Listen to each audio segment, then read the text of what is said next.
Assalamualaikum warahmatullahi wabarakatuh. Selamat pagi anak-anak. Bagaimana kabarnya hari ini? Alhamdulillah jika semua anak-anak ibu dalam keadaan sehat walafiat. Apakah semuanya sudah siap untuk memulai proses pembelajaran? Sudah siap? Katanya siap, tapi kok masih lemas? Kalau begitu, sekarang ibu akan uji semangat kalian. Bisa? Baik.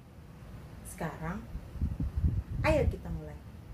Kalau kau semangat belajar, bilang hore, hore. Kalau kau semangat belajar, bilang hore.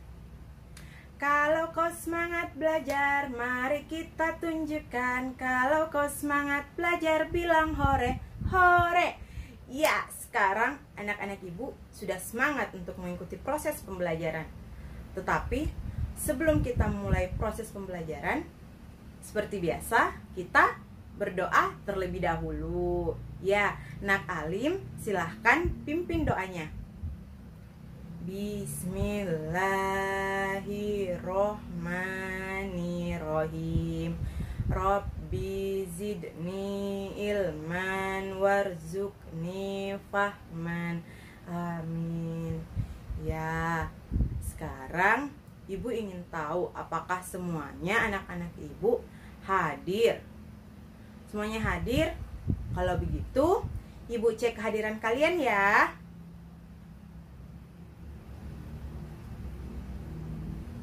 Nur Alim, Nur Melia hadir. Sri Indah Lestari, Eril Wijaya, Nur Afia Mutmainnah, Nurul Hidayah. Ya, semuanya anak-anak ibu hadir ya. Berarti betul anak-anak ibu ini semangat untuk mengikuti proses pembelajaran. Apakah ada yang tahu hari ini kita akan belajar tema berapa? Ayo angkat tangannya.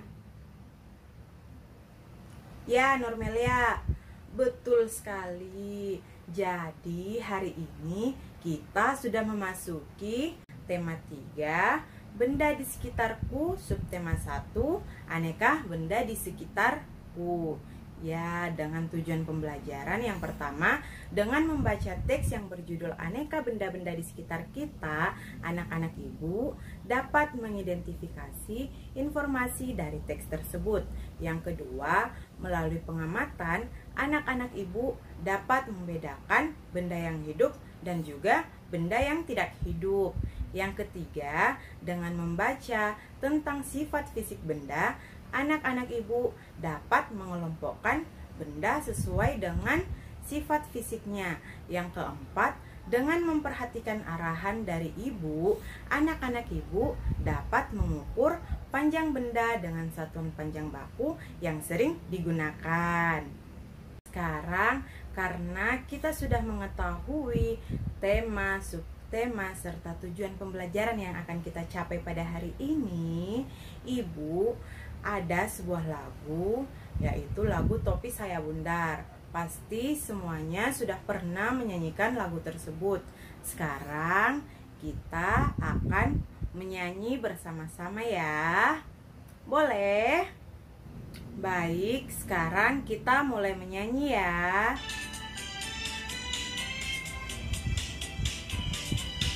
Topi saya bundar,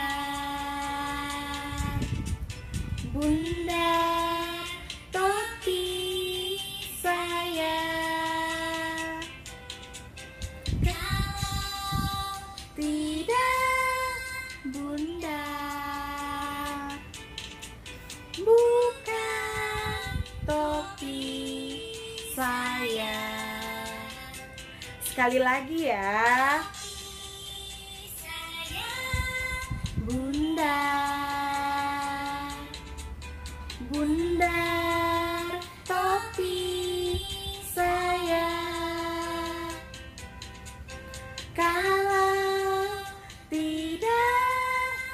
bunda,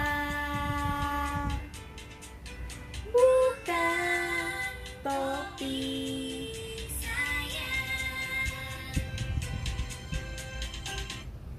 Ya, jadi tadi pada lagu yang tadi ada sebuah benda. Apakah ada yang tahu benda apa itu?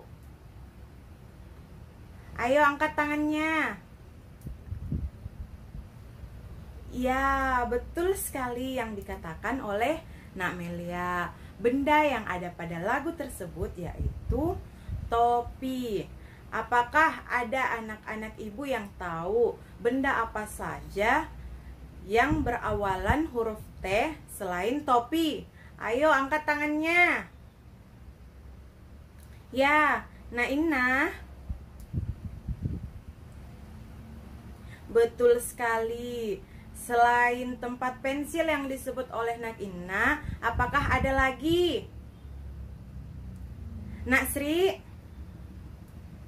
Ya, betul sekali. Selain tempat pensil, tas, topi, apakah masih ada benda yang berawalan huruf T? Masih ada? Iya, banyak sekali. Banyak sekali ya benda yang berawalan huruf T. Jadi hari ini kita akan mempelajari benda. Sekarang ibu ingin bertanya, apakah cahaya matahari ataupun angin merupakan sebuah benda? Bukan? Nah, jika begitu, untuk mengetahui jawaban dari pertanyaan ibu, sekarang kita membaca teks yang ada pada buku kalian ya. Kita membacanya bersama-sama. Oke.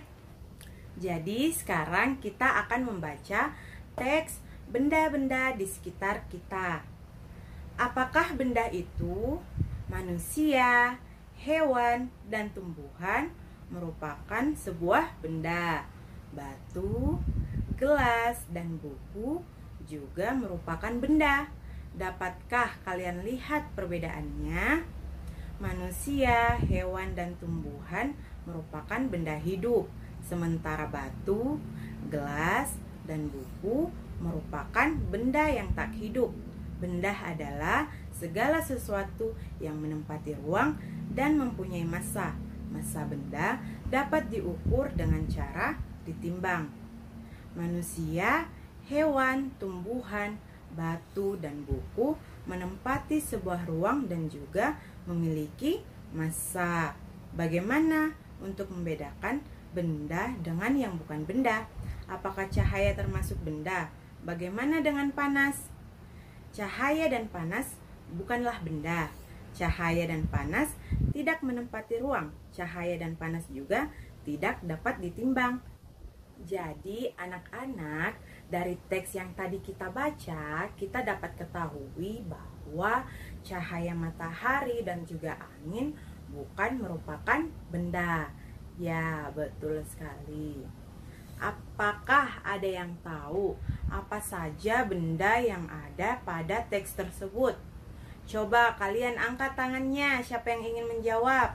Ibu beri waktu 1 menit untuk membaca ulang benda apa sajakah yang terdapat pada teks tersebut.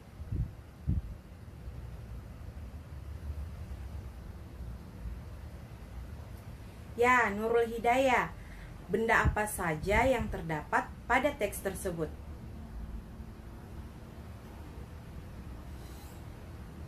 Wah, betul sekali yang dikatakan oleh Nurul Hidayah bahwa benda yang ada pada teks tersebut yaitu manusia, hewan, tumbuhan, batu, gelas,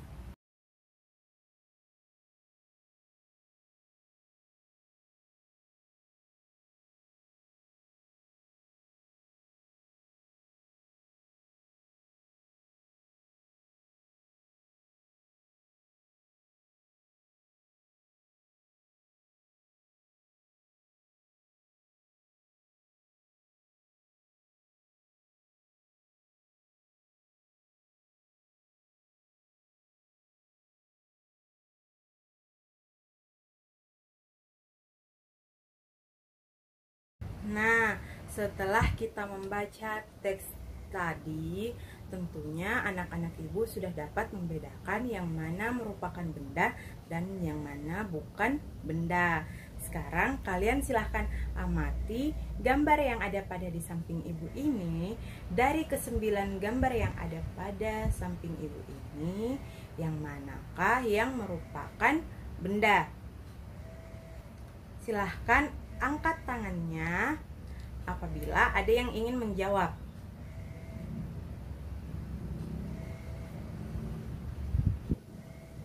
Ya, Nak Melia. Hewan, betul sekali. Apakah masih ada? Ya, Nur Alim.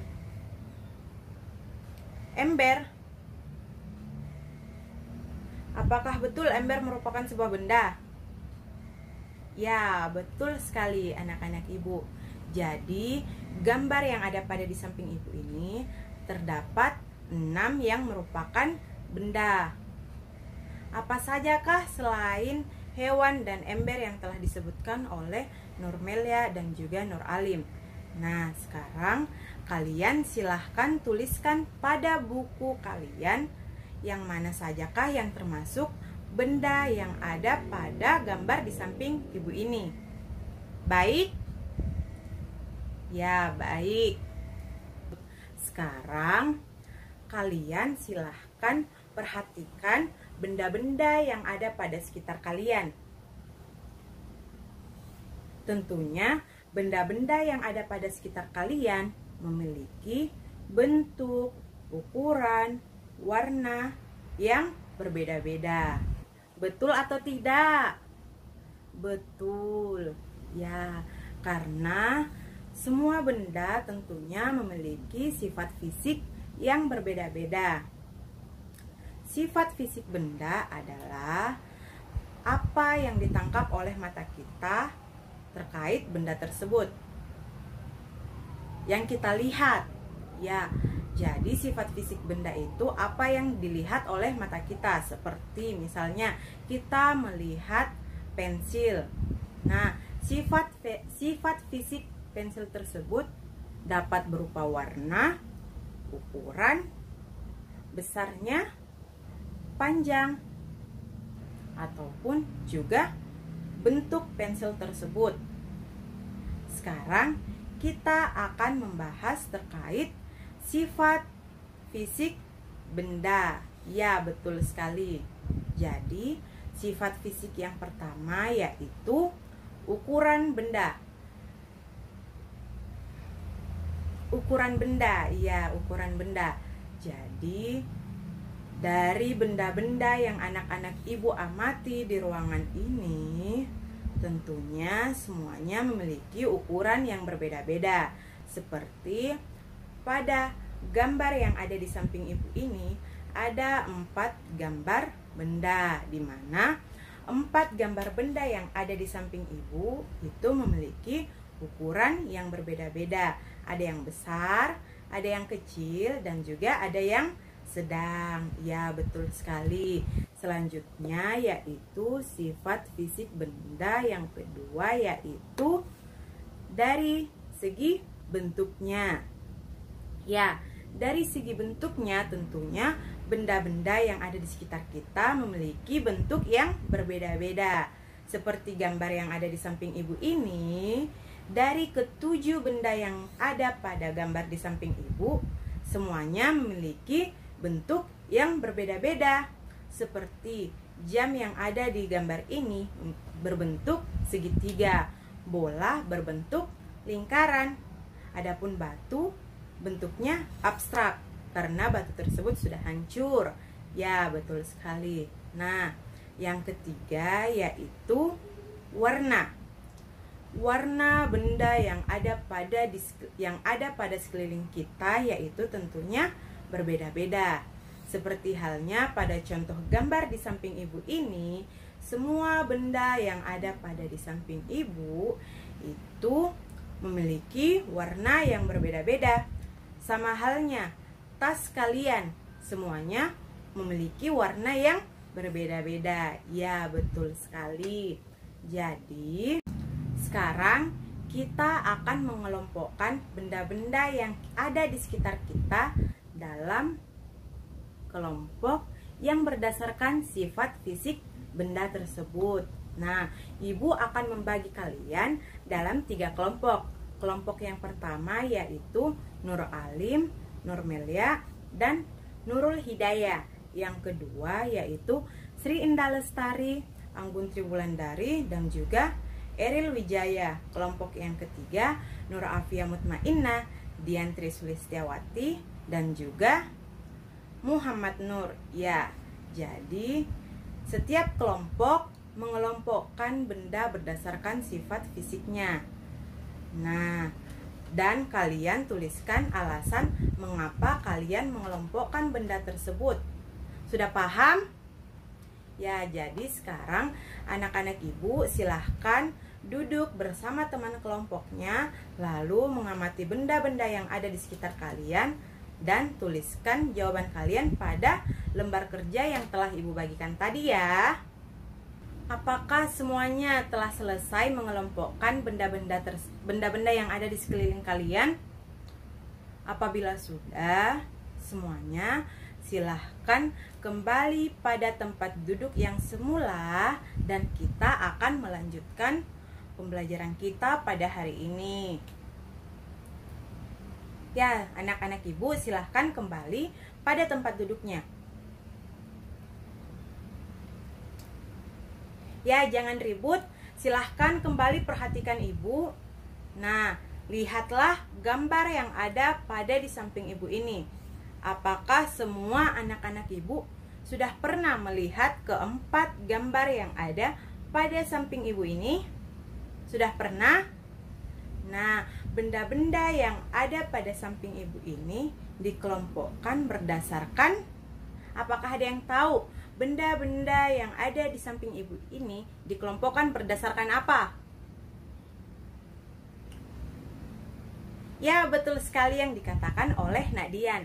Benda-benda yang ada di samping Ibu ini dikelompokkan berdasarkan fungsinya, di mana keempat benda ini digunakan untuk mengukur sebuah barang benda. Ya, untuk mengukur sebuah barang ataupun benda. Nah, gambar yang pertama yaitu penggaris, di mana penggaris ini digunakan untuk mengukur sebuah benda. Nah, dari keempat gambar di samping ini, yang paling sering kita lihat yaitu penggaris dan juga meteran bangunan. Karena benda-benda yang ada di samping Ibu ini dikelompokkan berdasarkan kegunaannya, yaitu biasanya digunakan untuk mengukur sebuah benda. Jadi kita akan mempelajari terkait satuan yang biasa kita gunakan untuk mengukur sebuah benda. Contohnya pada penggaris. Nah, kan kemarin Ibu sudah menginformasikan bahwa semua anak-anak Ibu silahkan membawa penggarisnya. Nah, sekarang kita lihat pada penggaris kalian. Satuan ukur yang digunakan pada penggaris yaitu sentimeter. Sudah lihat yang ada pada penggaris kalian? Nah, jika kalian belum jelas, silahkan lihat pada gambar yang di samping Ibu. Tentunya pada penggaris di samping ini memiliki tulisan cm, di mana cm itu merupakan satuan dari alat pengukur ini, yaitu sentimeter. Nah, adapun satuan ukur yang biasa digunakan yaitu pada meteran bangunan. Satuannya yaitu meter. Baik, sekarang karena kita telah mengetahui kegunaan dari penggaris yaitu untuk mengukur sebuah benda, dan juga kita telah mengetahui satuan yang digunakan pada penggaris yaitu sentimeter, sekarang anak-anak Ibu silahkan perhatikan bagaimana cara penggunaan penggaris ini ya. Nah, sekarang Ibu memiliki sebuah buku. Nah, buku ini kita akan mengukurnya menggunakan penggaris. Nah, jika kalian ingin mencontohkannya di tempat kalian, silahkan kalian mengambil penggaris dan juga benda yang ingin kalian ukur. Nah, kita mengukur buku ini. Nah, ujung pada buku ini kita tempatkan pada garis yang bertuliskan angka 0. Betul sekali. Nah, jadi setelah kita menempatkan ujung buku ini pada angka 0, sekarang kita lihat ujung yang satunya lagi. Ujung yang satunya ini menempati angka berapa? Nah, buku yang ibu ukur ujungnya menempati angka 14,5. Jadi panjangnya buku ini itu memiliki panjang yaitu 14,5 cm, karena satuan yang digunakan pada penggaris ini yaitu cm. Apakah semuanya telah mengerti? Ya, jika semua telah mengerti cara menggunakan penggaris ini, sekarang kalian silahkan kerjakan soal yang ada pada lembar kerja kalian. Pada lembar kerja kalian terdapat 5 soal dan tentukan hasil pengukuran pada gambar yang ada pada soal tersebut. Bisa? Baik, jika bisa sekarang anak-anak ibu silahkan kerjakan ya. Semuanya telah selesai menjawab pertanyaan yang ada pada lembar kerjanya? Iya, alhamdulillah, karena anak-anak ibu semuanya sudah paham dan sudah mengerti cara pengukuran dan cara penggunaan dari mistar. Karena semua anak-anak ibu telah memahami materi pelajaran pada hari ini, sekarang ibu akan memberikan kalian pekerjaan rumah, di mana pekerjaan rumah tersebut terkait materi pada hari ini. Jadi kalian silahkan kerjakan di rumah kalian ya. Nah, sebelum kita mengakhiri proses pembelajaran hari ini, apakah ada dari anak-anak ibu yang ingin bertanya ataupun tidak memahami dari isi materi yang telah kita pelajari? Tidak ada? Alhamdulillah. Jika tidak ada, sekarang siapa yang bisa menyebutkan apa-apa saja yang telah kita pelajari pada hari ini? Silahkan angkat tangannya. Ya, Nurul Hidayah. Ya, betul sekali yang dikatakan oleh Nurul Hidayah, bahwa hari ini kita telah mempelajari yang merupakan benda, yang bukan benda, sifat fisik benda, dan juga cara pengukuran suatu benda. Baik, cukup sampai di sini pembelajaran kita pada hari ini. Ingat, jangan lupa kerjakan pekerjaan rumah yang telah ibu berikan, dan juga hati-hati di jalan apabila kalian sedang perjalanan pulang ke rumah. Tetap jaga kesehatan, karena pada kondisi kita saat ini itu belum stabil, di mana COVID-19 masih berada pada sekitar kita. Ibu akhiri pembelajaran hari ini dengan ucapan wassalamualaikum warahmatullahi wabarakatuh. Selamat siang.